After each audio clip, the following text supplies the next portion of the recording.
Excuse me, Mr. DJ. Hey, check this out. We got a great show coming your way.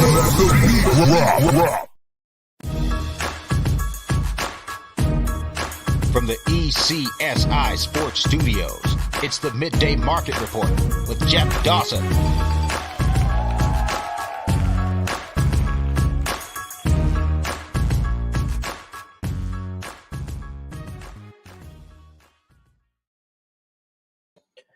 Good afternoon, sports fans from all around the globe.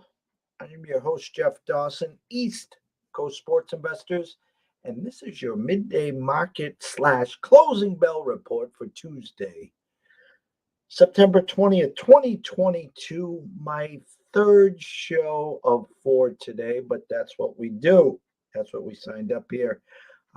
Glad to be back with Riley, Mr. SouthSide Riley at that, as he has blessed us to join us before he heads over to the South Side for a very important game for his White Sox.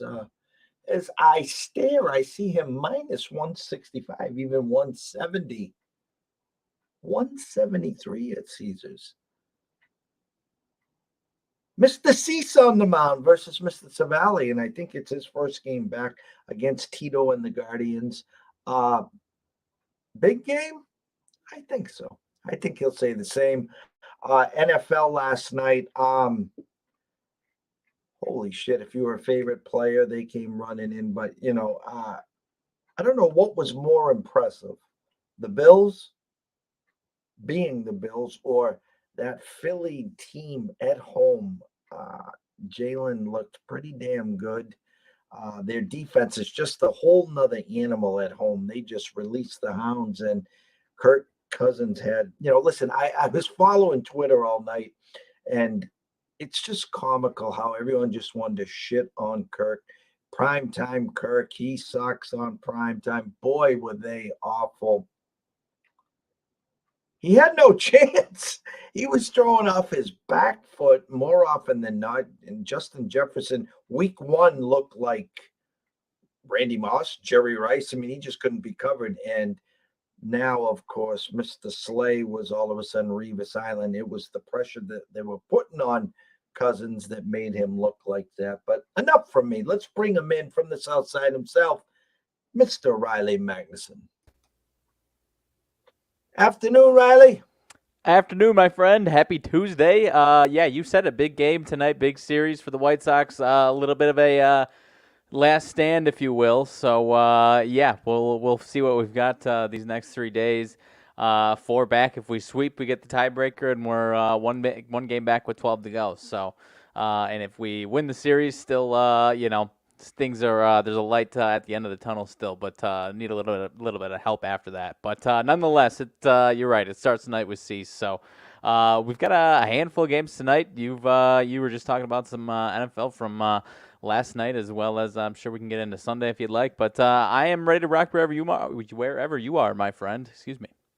We did a show Sunday morning, so I'm going to give you the stage to think back on what transpired on Sunday. I gave out 2 props, and this was funny. I said an Allen Robinson anytime TD, which he scored on the first possession there. But my plus 470 on Ali Mo Cox, the VCU guy. Oh, can you owe it one more? Oh my! I was owing it for you at the time. I saw it live. I can't remember if I was watching at 100% or if it just popped up on my red zone, but. Typically with those guys and the, I don't know if you would call that one a full long shot, but, a halfway long shot, whenever you see those that are this close, it's like there's not going to be another chance after that. You just know that it's dead after that. So you're, right thought process, but just couldn't bring it in for you. I was feeling for you. Sunday, done and over with, 3 miraculous comebacks. The Dolphins, Tua throws 4 fourth quarter touchdowns to not just come back and cover, to win that game outright. The JETS, that was the ECSI dog of the day. They come storming back, not just to cover, but to win that game in Cleveland. And then Kyler Murray and company down 20-0. Now, I have said this numerous times on the show. Anyone on Twitter knows me. I, for 2 decades, had to sit in my shit and watch the Brady and Bill show. And then, of course, it was, Josh, the genius, that was a big part of it. He leaves the building, goes to Denver for just 2 years, drafts Tim Tebow, by the way, and that's for another show there. Then comes crawling back and again grabs the reins of Brady and is the next coming since sliced bread. On his way to the Colts, basically in the jet, and gets called back by Bill, says, hey, come back. Rumor has it the true story of that is he caught wind that Luck was 50-50 to return or retire.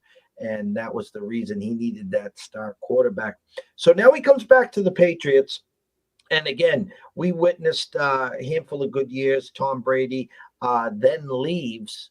So Josh stays, and they're just like, just stick and stay. Because once we get Bill out of here, it's your show. Well, Tom's been gone for 2 years now, wins a championship, then loses in the playoffs. Now he's in his 3rd year. Josh sees the writing on the wall. Bill ain't going anywhere, first of all. Second of all, is Mac the guy? If he is the guy, we don't have the weapons around him. So Josh says, and this is me talking now. Right. Josh says, if I don't leave now and we have another suck year in New England, my window of opportunity is gone. So he jumps ships. He goes over to the Raiders in Vegas. He brings over Devontae Adams. And my point in this long-winded sermon is it's like life. Everyone goes on these geographical changes. So Josh changes his area code from 617 to 702. And people just don't understand this. It's still the same Josh McDaniels. It absolutely is. I mean, 3 points in the second half, I think it was. I mean, obviously the Cardinals offense had things rolling, but the Raiders offense was I don't know what the word to describe it was, but it was inconsistent at best in the second half there. So, on top of that, you've got a Derek Carr that's probably the guy, but can look like a guy that's gonna blow a 3-score lead or whatever the heck it was. So, the Raiders obviously got a tough hill to climb in the division they're in. So, they got to figure things out. Otherwise, it could be rough pretty quick. And I think the inconsistency of this team, I don't know. I know 2 start obviously isn't dooming, but, it's a tougher hill than people are giving them credit for. You watched last night, and, I had to listen to the knuckleheads locally that when Josh Allen first came onto the scene, everyone laughing, this guy's a stiff, he sucks. Well, if you don't watch college football and you didn't watch this guy in Wyoming throw through blizzards, 50 mile an hour, 40 mile an hour, 30 mile an hour gusts, and the thing would still get there on a frozen rope, you just needed to give him some time. Mobile quarterback. NFL stands for not for long, meaning the way these games are reffed, the way these games are played now, 20 points is not far-fetched to come back from. And then you watched last night the emergence of Jalen Hurts, who can throw the ball when he sits his ass in the pocket. And the changing of the guards. What were you more impressed with last night? And I'm going to break it down this way. The first half performance of Jalen and the Philly offense, or just the overall wagon of the Bills? I think overall more impressed is in the Bills because I think what they're doing is what everyone expected them to. And then as we got into the season, it was like, man, is there too many people that are believing in the Bills? And everyone got a little nervous. And they're that good, and he's that good. And I think the reason the Eagles and Hurts would be in the conversation is because the jury was still kind of out on him to some degree and how good this Eagles team would be. They proved themselves last night. So I'm not trying to discredit them, but I mean the Bills and what they're doing is just so dangerous. And it's a tough hill to climb to slow them down, or what it's going to be to slow them down, because They're looking so dangerous, and what they're doing defensively too is nothing to shake a stick at either. So it's a scary team. I think this upcoming week against, I think it's the Dolphins, right, is going to be a good test. Obviously, divisional matchup of where both those teams are. Because, I mean, you had week one, tough to judge there, and then week two, the Titans have had some stumbles in the early season the last few years under Vrabel. So, I'm curious what your thoughts on. We haven't talked about the Titans at all. I'm curious what your thoughts on them this season are, what their ceiling is. Where did you have them projected beforehand? Is this surprising to you? 0-2 start from them at all? Who's that now? Tennessee, the Titans. We haven't talked too much about them. Everyone was on the Colts to win that division, and especially the way the season started, set up for them. First two games on the road at Houston, 10-point favorites, 4-point favorites against Jacksonville, and 0-1-1. Get to come home and face the Chiefs, and they're 6.5-point dogs. I thought the Titans were a flawed number one like everyone else last year. I like Vrabel. I was talking to some colleagues last night. He should be the next New England Patriot head coach. So if you're putting a gun to my head, Vrabel versus McDaniels this week, I'm leaning, obviously, Vrabel, yet the Raiders are 2.5-point favorites there. You know what? Look at the week one. Rams, Bills, 13-13 at half. Bills shut them out 21-0 second half. That Tennessee-Buffalo game was 7-7. And then the Bills run off 30 straight. We knew their offense was good. Their defense was getting better, but the acquisition of Von Miller, and just think about this, Riley. You're a Packer fan. You know how hard it is to win in Lambeau Field in January. Yeah. And that's why the banana in the tailpipe the last 3, 4, 5 years is just killing me. Can you imagine the Bills with the number one seed trying to win in Buffalo in January? No, and I mean, especially, some of the teams that are going to be there, it might be different if you had a really good Pittsburgh team that's used to that type of climate, or a Patriots team, but or maybe throw in somebody else in there, but I don't think that's going to be the case. So, and in their own division as well. I mean, imagine this Dolphins team, as good as they looked the other day. I can't imagine that team and what they're going to look like in freezing cold temperatures. Maybe it'll work out, maybe it won't, but I'm hoping we'll get some answers on some of this stuff soon. And the funny thing is, tight. Let's just say the Titans lose, because that's what Vegas is telling you. Because listen, the AFC West is the toughest division in football. Okay, the Vegas can't go to 0-3, but if the Titans go to 0-3 and the Chiefs beat the Colts, well, they're still only a game back, technically. Right.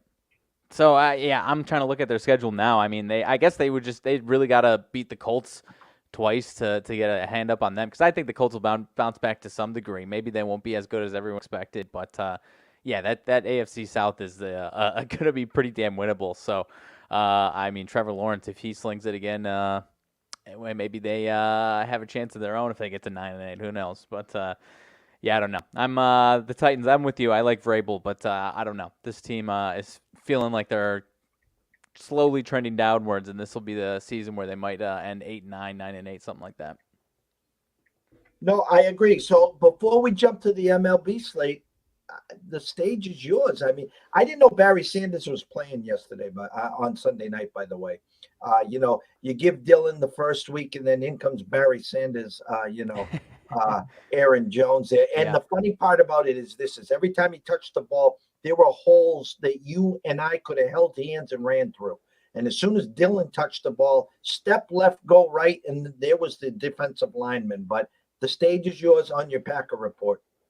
Yeah, that's what I was looking for coming into that game. It was a lot of Aaron Jones. They were saying pretty publicly they wanted to get both running backs involved more, and Aaron Jones especially. So, not only Aaron Jones having a much bigger performance, but You just mentioned that some of the holes. Throw in Elton Jenkins, who wasn't even 100%, but still a massive upgrade from what the offensive line is without him. Throw in Alan Lazard there as well.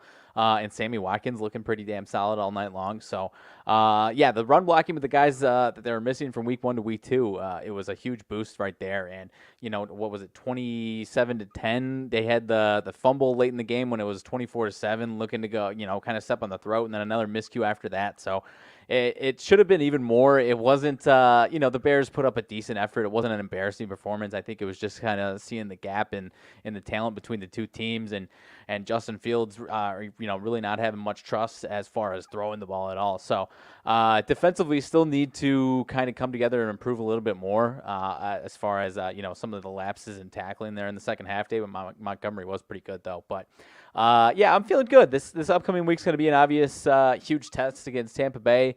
I think on both sides of the ball, Tampa Bay's offense is banged up, might not have Mike Evans depending on how his appeal goes. So defense needs to step up because obviously Tampa's defense is going to be looking tough. But the state of Florida has been one of those spots where the Packers have had rough sledding, or at least comparatively. Against the spread, you can find a 9 out of 10 stats are positive for the Packers. The state of Florida might be the exception there. So if they lose, I'll use that as an excuse. I'll just prime you on that going forward. But, got some optimism going into this week.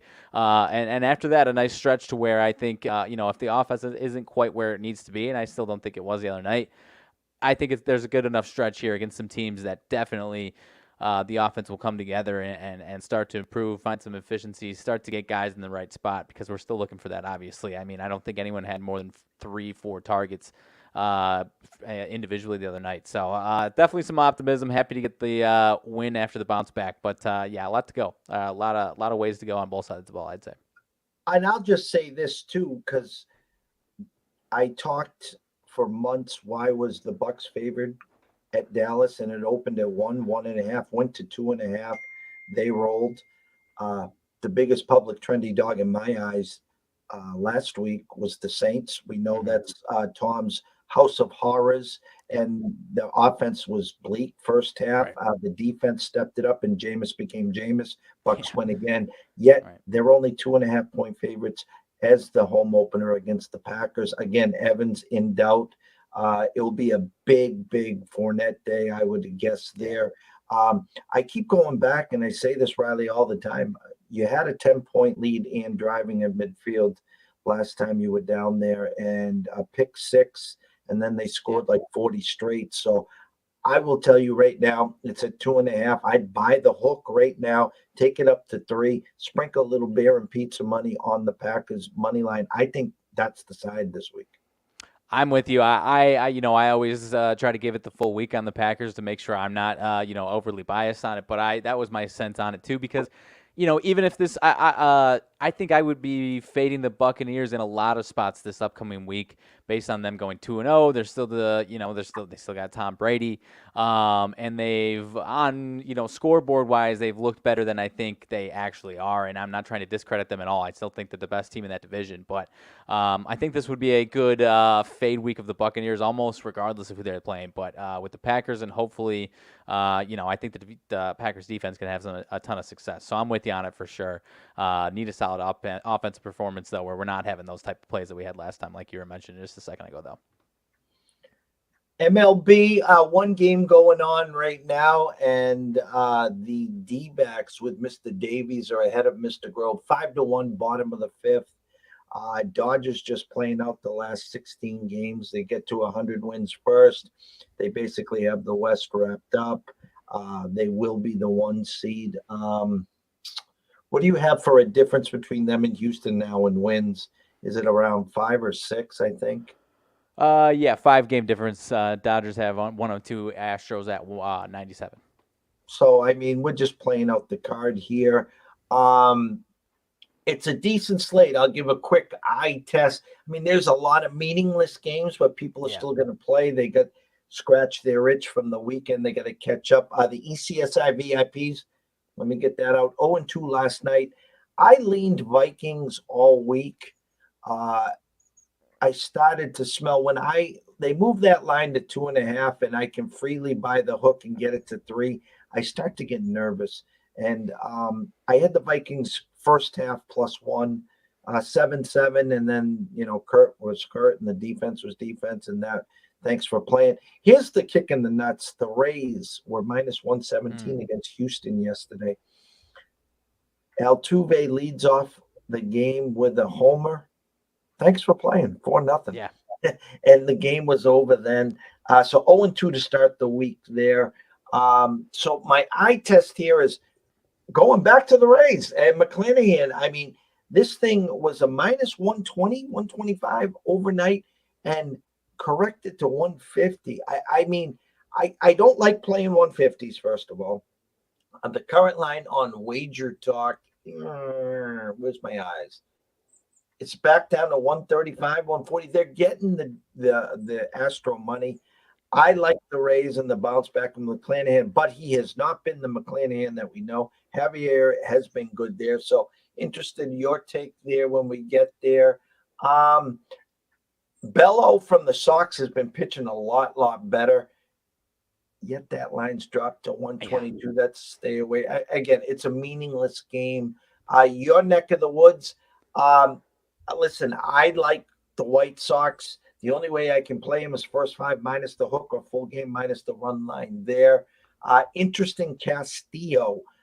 Do you get cute and go half the hook first 5, or do you go full game there? What else? I got to throw this out there. It is what it is. Corbin's pitching for Washington. You can get plus money on Braves team total over 5 and a hook plus 110. Okay. And Yankees, thanks, but no thanks. Phillies, Toronto, Stripling, a short favorite over Gibson. Every time I take Gibson, he blows up on me. Yeah. Stripling's been good of late. The board's yours, so go have at it. I'm interested to hear your takes on some of these. Well, sure. I mean, we got hour and a half until the next game start up, I think. We'll go to Houston and Tampa Bay to start things off. You were mentioning Javier McClanahan. Total is at 6. I don't know if you mentioned that, but the total all the way down at 6 for that one, right? McClanahan, last time out, he was good. Maybe part of that total and part of where we're at -150 or hopefully climbing, or maybe climbing here. Maybe McClanahan of what we saw the first half is back. That's where I think that's what we might be looking at here. And, we see a really good McClanahan tonight. 5 innings, 3 hits, no earned last week, I think it was. Javier, on the other hand, though, I mean, the dude is steady as hell. I mean, one of the under-the-radar pitchers all season long, really. But I'm with you. I like Tampa Bay here. I think, the 150 is tough, especially straight up, and the 6 is really telling you, do you really want to go with the -1.5 here? No, I don't think you do. So, I don't know. I like the Rays, though. I think McClanahan's going to be pretty damn solid and, give you 6-7 innings this time around. I don't know. I don't know how to get into the game. I like the Rays. I'm not spending the juice, though. So what do you have for a first 5 minus the hook? Let's see. First 5 minus the hook, -105 for the Rays, -105. And the money line then's got to be what, -165? 145 on the first 5.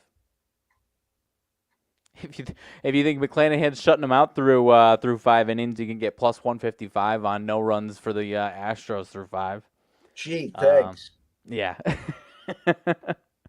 Under 2.5. Under 2.5 for Astros. 2.5 is their team total. Under at -105 for first 5 for the whole game. For the full game.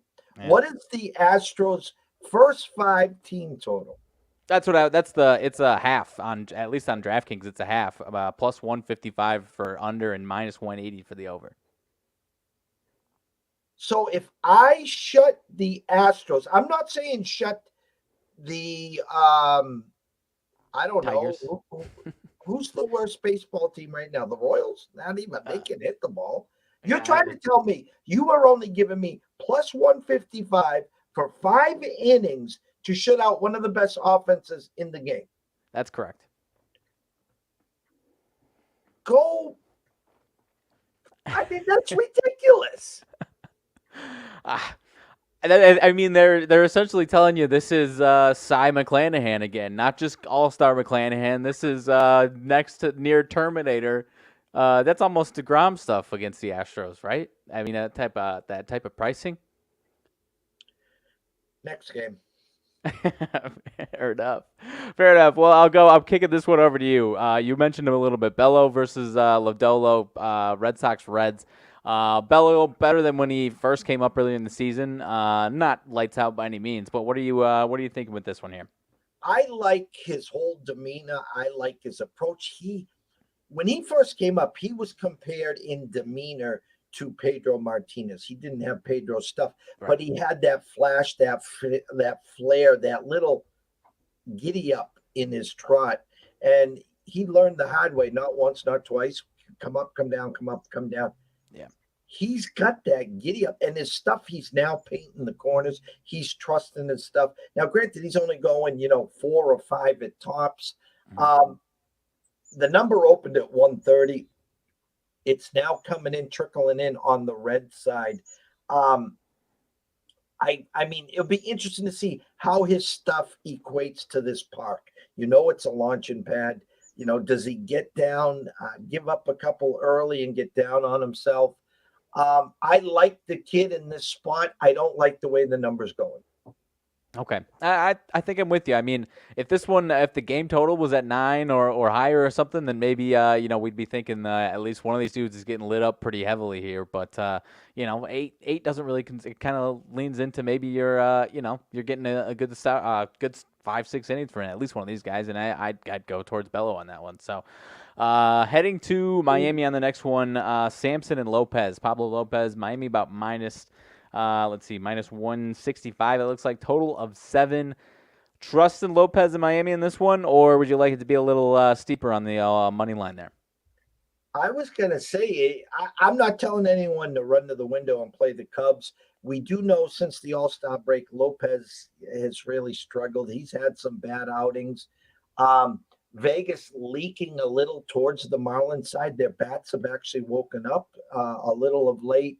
I guess to me it's Lopez and nothing, but I'm not going to pay any of the premiums there. No, I'm with you. I mean, he was good last time out, but I mean, last 3, it's 4 innings, 2 earned, then 10 hits, 8 earned against the Mets, and then bounced back with 2 runs against the Phillies last time out. So just a little too erratic, for a minus 165 there for the old Miami Marlins. Not the offense. You're right. The offense is playing better, but still, in the back of your head that they're going to put up a 1 spot if you're backing this Miami team. So I'll stay away with you on this one. Phillies at home for Toronto. You mentioned Stripling versus Gibson. Toronto, I believe, is minus 120 on the money line. Stripling been fairly consistent, at least going 5-6 innings for the most part, not too much further than that. You liking Stripling and the Blue Jays in this one, or is the Phillies a good underdog price here in this one? Can you give me some playoff updates with both squads and first game of this series, or did they play last night? I believe this is the first game of this series, right?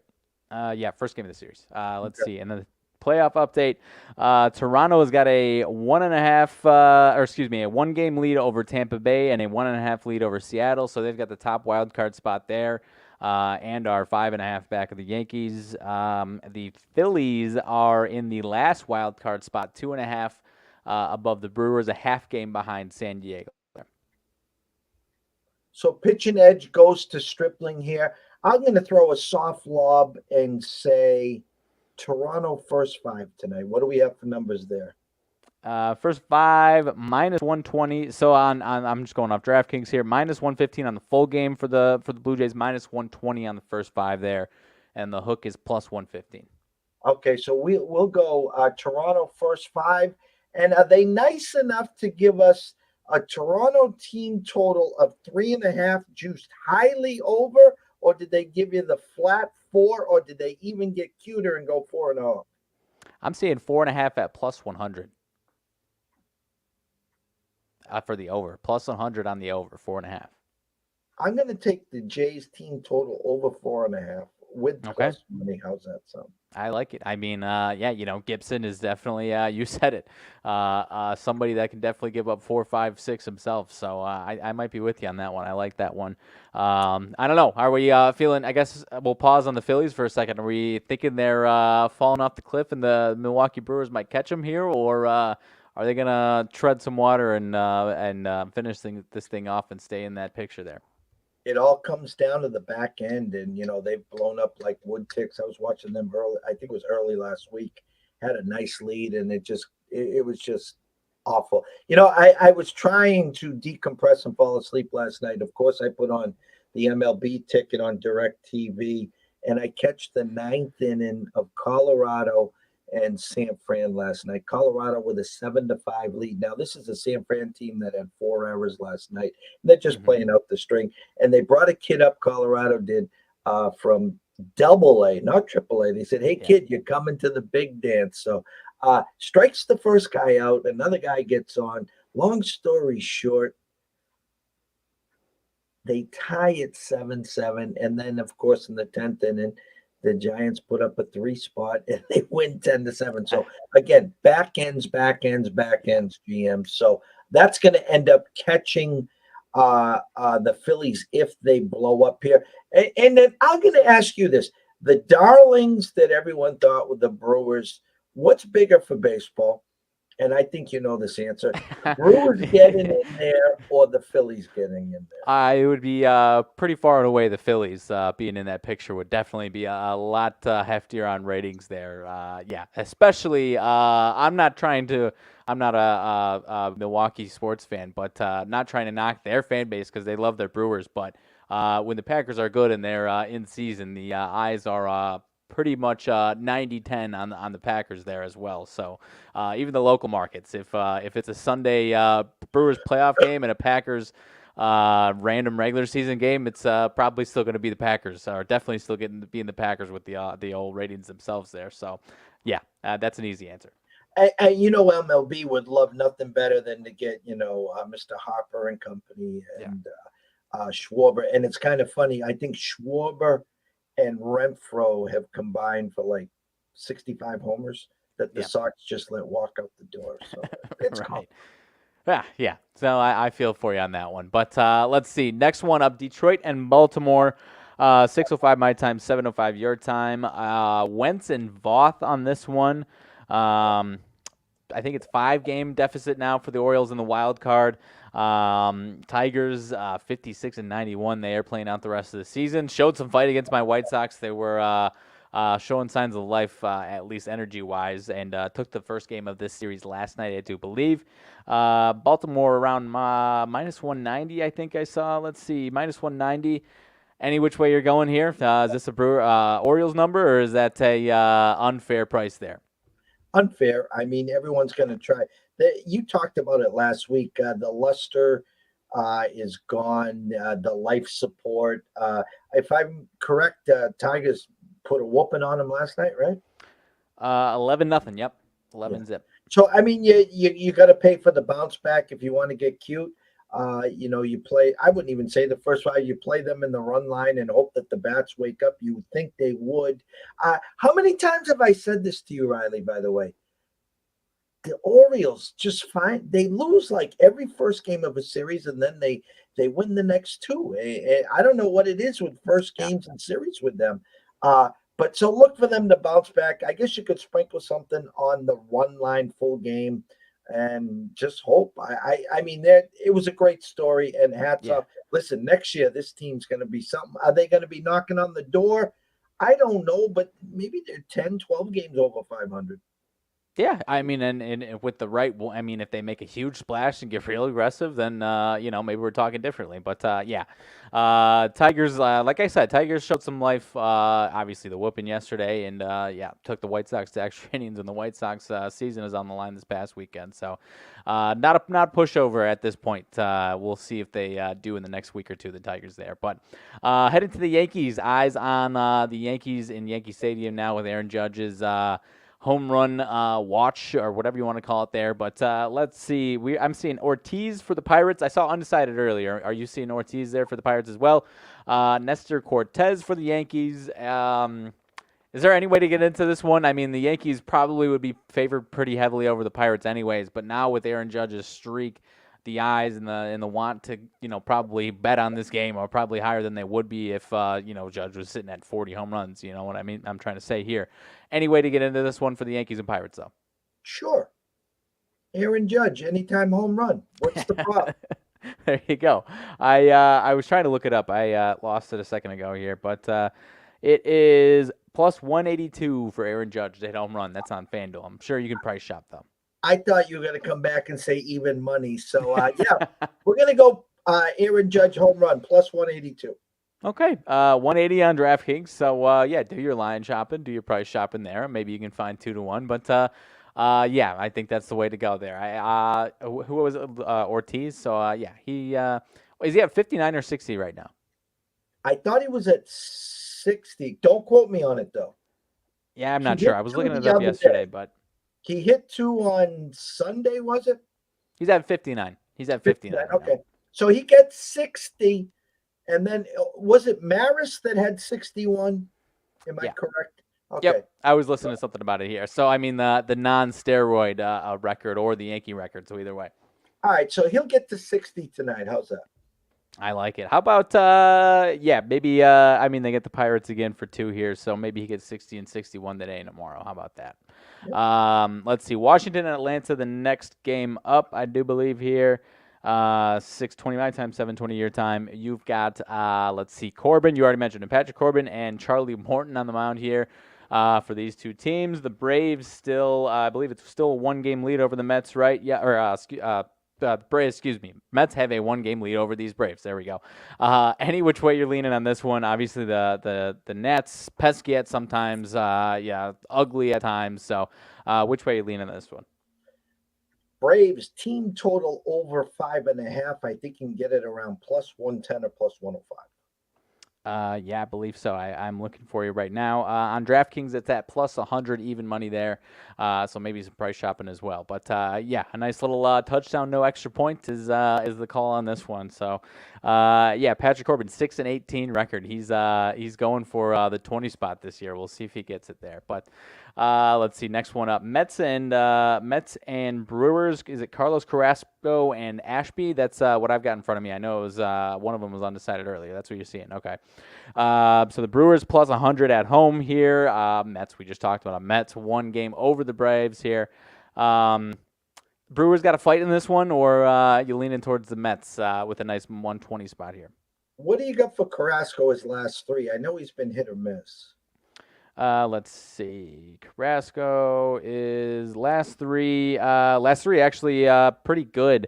2 2/3, 6 hits, 5 unearned runs, so not good actually. That's a bad start and then 2 good starts, 6 innings in both of them, 4 hits in both of them, 1 earned run.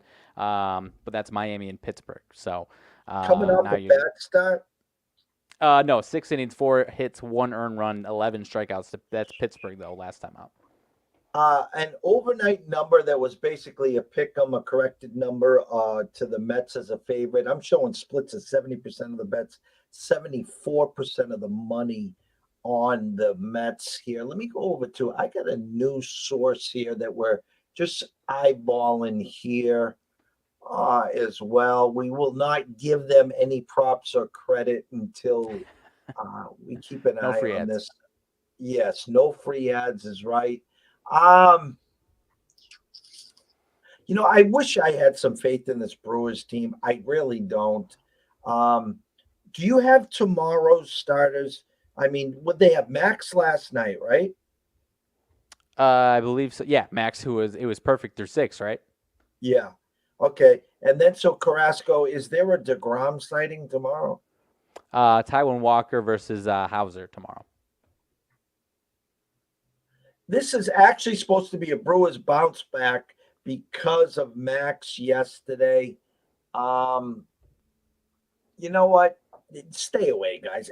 I mean, listen, the Mets are the team. I just don't have any pulse or faith in this Brewers side. I would like to say, hey, you faced Max and you got your ass handed to you yesterday.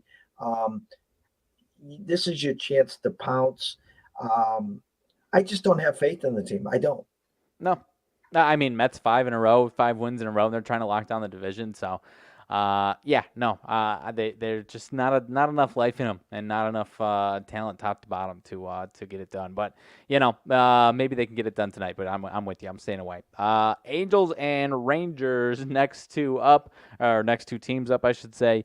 This is 7:05 my time, 8:05 your time. Sandoval and Cole Reagans. I've liked Sandoval in certain spots, but I am done with this Angels team until 2023, at least for this point here. Any side that you like in this one, or maybe you're liking the old Texas Rangers this time around? I feel like I'm in a props kind of world here. We got two lefty pitchers, so what better than go Trout with a homer and Corey Seager with a homer? I'm with you there. I mean, Trout, 2 days without a homer. He's still been hitting, though. But, yeah, no, I could see it there. Yeah, I mean, Angels, I think, officially eliminated from playoff contention, 64 and 83, despite two of the best players of my entire lifetime. So maybe the two best players of my entire lifetime at the same time. So hopefully they can turn things around and be in the playoffs next year. But Minnesota and Kansas City, I've got a bone to pick with the old Minnesota Twins as far as helping my White Sox out in the old playoff picture. 1-4 stretch against the Guardians this past weekend, 5-game set. Now they go to Kansas City against Greinke for the Royals, Bundy for the Twins. Pretty close to -110 both ways here. I'm seeing -115 on the Twins, maybe a little bit higher than that. Which way are you going here? Maybe a little Greinke, good start Greinke, or not trusting Mr. Greinke tonight? Well, I was saying as you were going to the intro of that game that it was a Kansas City number. Where is Minnesota stand right now in that division? They are 73 and 74 now. They are 7 games behind Cleveland, 3 behind the White Sox. So they're waving the white flag. So Vegas is telling us it's Al Bundy, not Dylan Bundy, but we don't know what Zach attack you're going to get. An over of 9 juiced over. I think there'll be some runs and more runs scored. It's a nice time to take an over here tonight of 9. Slightly in Kansas City. I think if you're going to dive into this game, I think you just take the over 9 and enjoy it. Yeah, I think I'm with you. I mean, yeah, I like the Al Bundy sighting tonight, and yeah, maybe Greinke is having a rough start of his own. So I'm with you on that over 9 there. I like that one. The White Sox need the Royals to get blazing hot. They've got 3 with the Twins now, who like you said, probably waving the red flag. They finished with Cleveland. The last 6 games for Cleveland is against Kansas City. 6 straight with Cleveland to close out the season. So I'm hoping for the Royals to get a nice 2-week stretch of hot baseball here for the White Sox sake here. So moving on to the White Sox, perfect segue there because they are hosting the Cleveland Guardians. 4 back behind the Guardians here tonight. We've got Civale and Cease. Feeling good about a nice C start here tonight. The offense has been, for the most part, playing a lot better than throughout the bulk of the season there. Eloy Jimenez is on fire right now, one of the better hitters in the second half in the American League here. But, if I'm being honest with you, I think if I had to pick any of the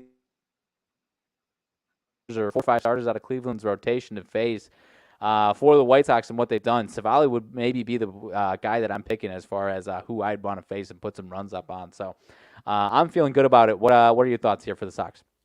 Give me your first 5 number minus the hook, the full game minus the hook, and team totals.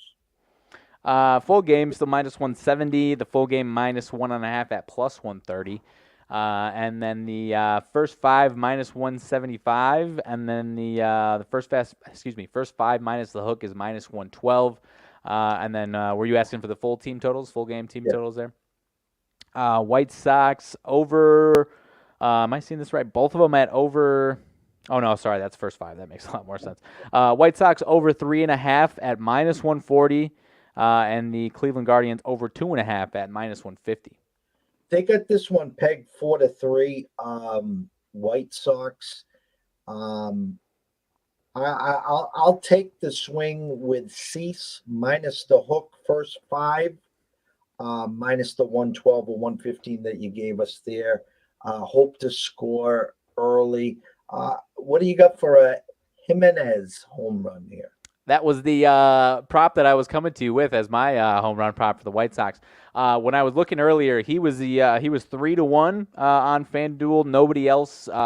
Next closest I think was Jose Ramirez for the entire game at 4-1. So let me double check what the numbers are here for that one still. But that was the one I was coming to you with, up to 320 plus 320 on FanDuel here. But either way, that was the one I was coming to you with. The dude is scorching hot, and I believe 5 for 11 against Savali in his career, 2 bombs against Savali coming into this one. So, it could be a nice first inning. Hopefully for the first 5 there, we're getting a nice first inning Eloy bomb. So I'll be going nuts if we get that. So a few games left here. San Francisco and Colorado. You were mentioning last night's game. I thankfully left the old home team Rockies on the desk. They still 40-35, I think, at home for the Rockies here. But Berbia versus Freeland. Freeland absolutely torched the White Sox last time out here for the Rockies when they were in Chicago. Now you got them minus 120 at home against the Rockies. Is this a Rockies number, or is this a Freeland regression number here for you on these Giants and Rockies game here? This used to be a SoCal DGen special, bet the under. It's Freeland Day. That blew up in our face for a while there. An overnight under over 10 and a hook. It's been corrected to 11 and a hook. San Fran has moved in. I'm seeing Brevia, or I don't know how you pronounce that. Yeah. You know what? Yeah, because they opened up minus 130. Now Freeland minus 113. Like I said, they got 10-7, 17 runs. You would like to say under 11 and a half today. I don't know what San Fran is going to look like in that back end as well there. Stay away. How's that sound? Yeah.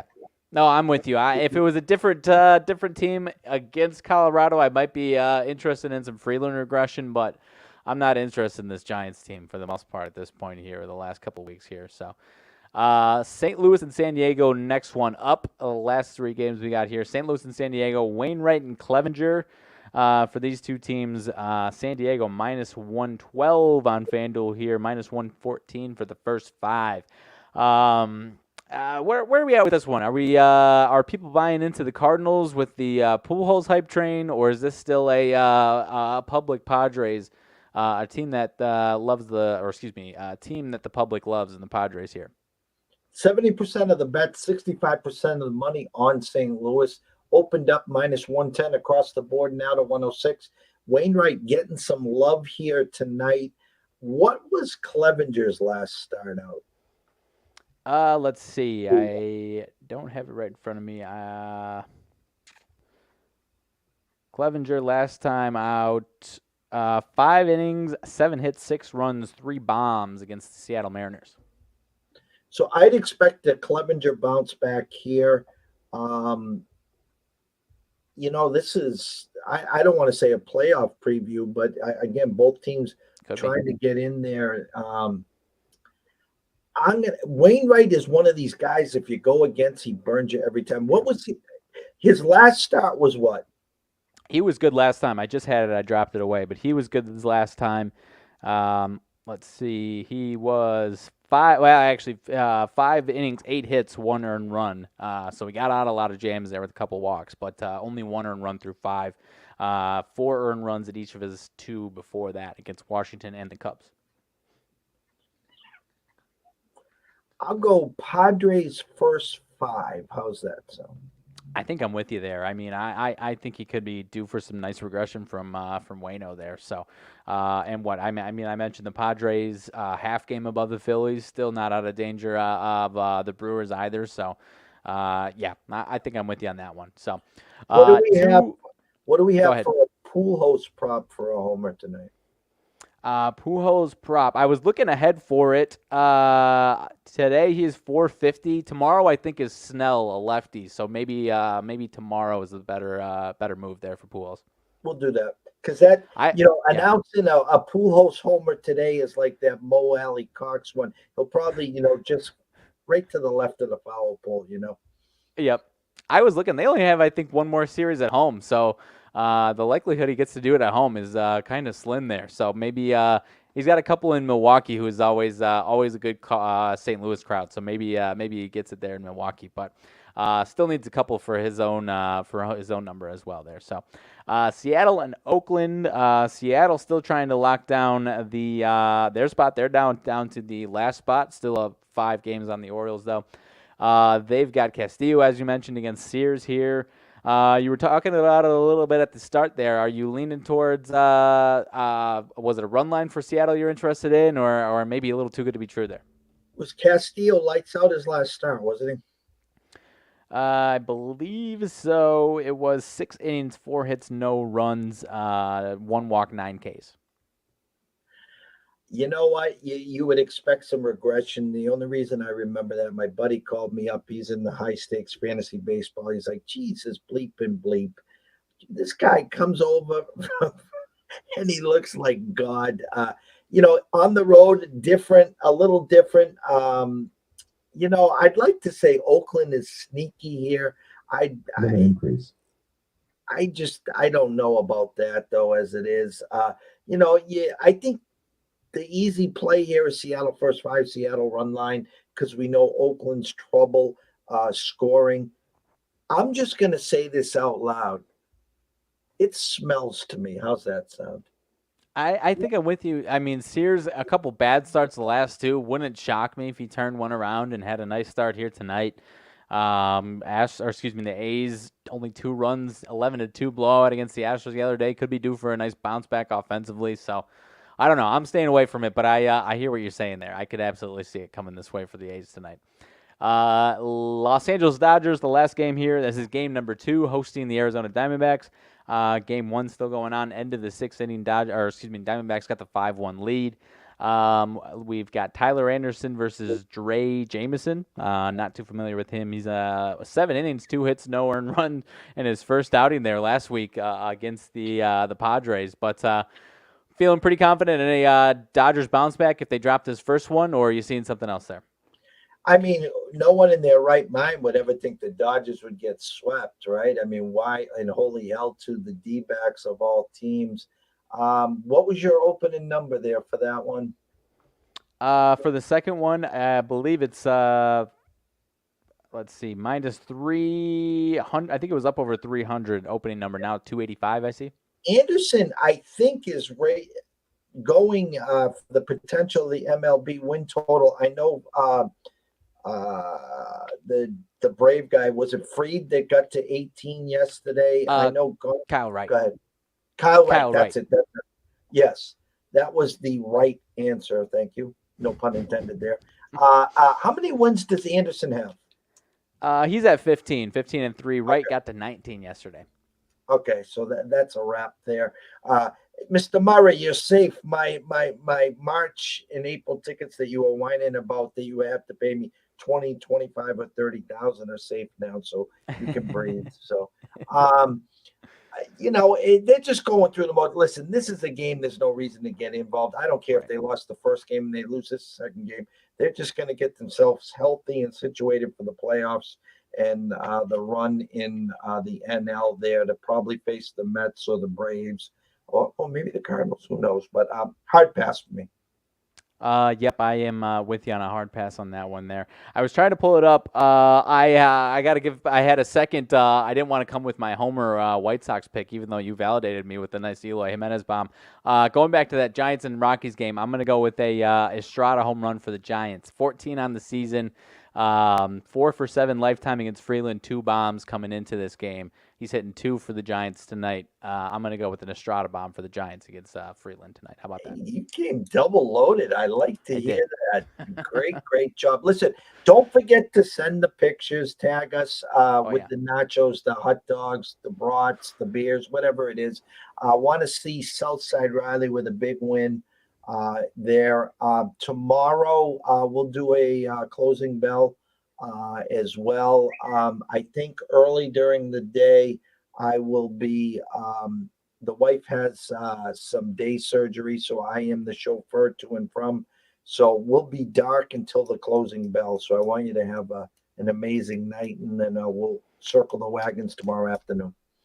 Sounds good to me. Hopefully, I'll be coming with a joyous tune and hoping for a second in a row against the old Guardians, and hopefully, I won't be ranting and raving in the opposite sense tomorrow. So we'll see. I'll be here either way, though.